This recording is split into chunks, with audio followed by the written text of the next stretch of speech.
We are very transparent. We tell everybody what we do, and it's a good thing to bring to the investors. I firmly believe in the product, and hence from the mid 90s till now, I love being associated with this product, and probably will end my career doing this product only. Yeah, it's interesting. If I were to give you the beginning, then the beginning was somewhere in the mid 80s when India was getting into this privatization mode. If you look at careers, typically before that, they were traditional, the engineers and the doctors. But this led to all of us thinking that maybe there's a space for new India. And I shifted from science as a back as a education stream to commerce. It surprised my parents because both are zoology professors, and that's where this journey started. And I started in the financial services. In those days, investment banking was very big, merchant banking was very big, but I stumbled upon fixed deposits, and mobilizing money became a career for me. And then the advent of mutual funds was in the mid 90s. I started selling mutual funds towards the end of the 90s, and it's been a product which I really like because it safeguards the investors. We are very transparent. We tell everybody what we do, and it's a good thing to bring to the investors. I firmly believe in the product, and hence from the mid 90s till now, I love being associated with this product, and probably will end my career doing this product only. I think you got that period right because when you look at the world, there was before Christ and after Christ. For people, it is now before COVID and after COVID.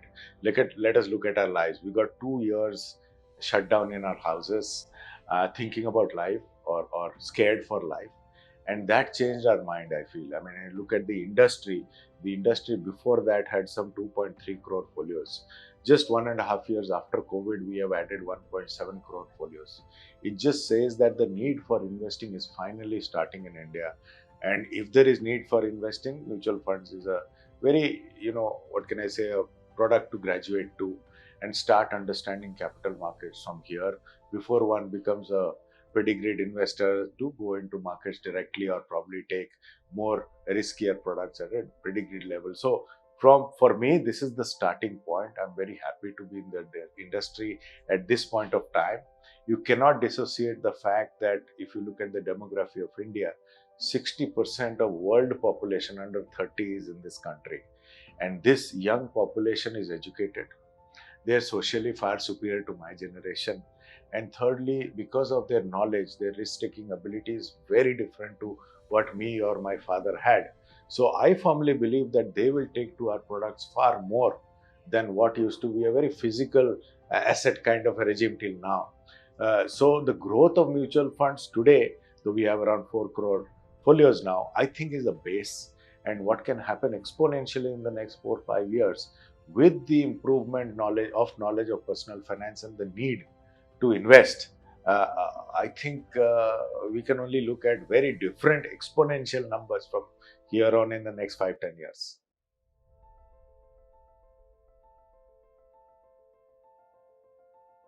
See, I think deciding to buy a mutual fund comes step five. The problem happens when you make it step one. Okay, because investing is a very personal thing.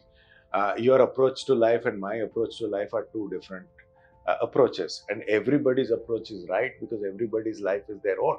So the first step to sort of take is figure out why you want to invest. What is it that you want to achieve through this investment process? It's only when you know why you want to invest will you know where you will invest. Now suppose I want 10 lakh and there is 10 lakhs in the bank. For all you know, I don't want to get into this need for investing, right? But if you know why, then a lot of things get sorted. So that's question number one. Ask yourself, what is your why? And everybody's why is different. Everybody's why is right?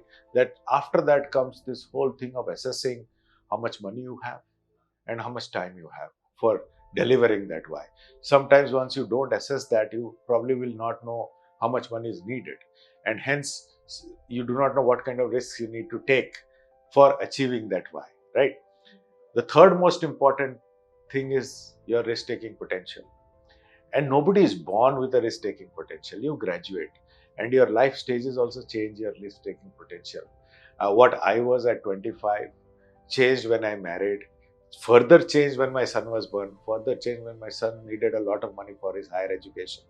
Completely changed in COVID because the market crashed 40% in a short period of time.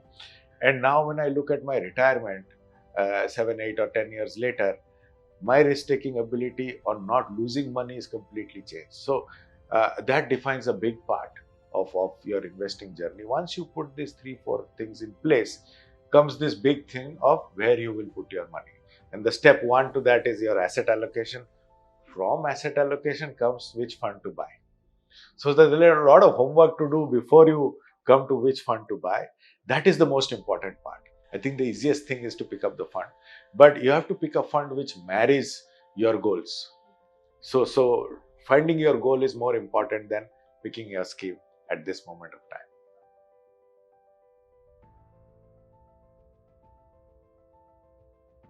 See, I'm not qualified to call them mistakes, to be very honest. Investing is an experience. And now, I'll give you two good asset classes. When you look at buying a house, nobody buys a house to sell at a certain price. Nobody buys gold to sell at a certain price. Because we've seen in our families that over a period of time, it forms a certain amount, or gold perpetually grows. It's like a safe haven. When you look at investing in capital markets, we're probably the first or second generation of people investing in capital markets. That longevity of experience is still not there. Hence, sometimes we get out of the market before the market actually unfolds. That's what happens. And let's look at India now. India is poised to become a 6.5 trillion economy from 3.5 in the next 6 to 8 years. Now, when that is so evident to me, the fundamental question to ask ourselves is, will I look at a Sensex of say 65,000, which is our prevailing Sensex level, or will I look at 6.5 trillion? If I look at 6.5 trillion, my approach to investing completely changes. If I look at 65,000, which could be a little bit of inexperience, my approach will be different. So that's the only change one has to make. Look at the bigger picture. You're so fortunate to be in a country which will double its economy in the next 10 years. You're so fortunate to be in a country which is a structural growth story for the last 20 years and will remain a structural growth story for the next 20 years. There is no country like this. Let's keep China aside for some time, right? If that be the case, then every person who gets out of the stock market or the capital markets or a mutual fund or any product associated with the capital markets, unless the person needed that money, then I can say it's been wrong.